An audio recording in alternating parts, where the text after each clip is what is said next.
रफ्तार।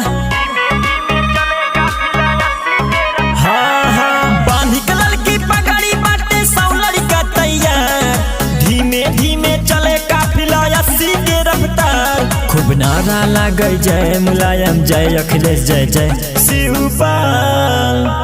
हे चाचा चाची कृपा कर जब आमई अगली बार। बनई सांसद प्रिया सरोज फिर लागई प्रोटोकॉल। हे चाचा चाची कृपा कर जब आमई अगली बार। बनई सांसद प्रिया सरोज फिर लागई प्रोटोकॉल।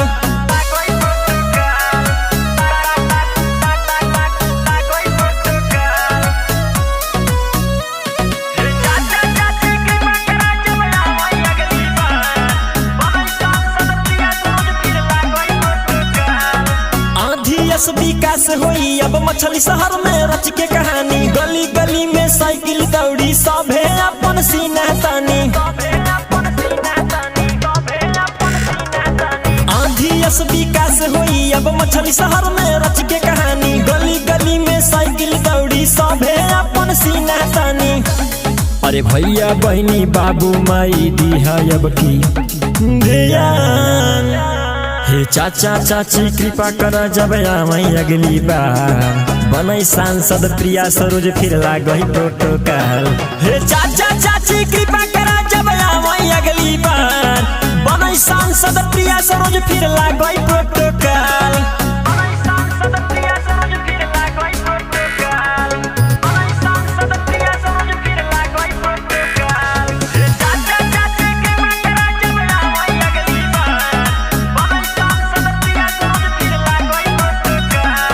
मछली शहर से जाई है दिल्ली हुए हुए खूब हुटर बाजाई। विरोधी खूब दूर से देखे देखते उता लागई हाफाई।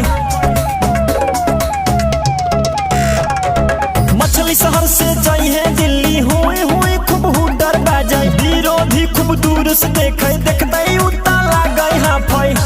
जे भी मिले रास्ते में सबसे करिए परिणाम।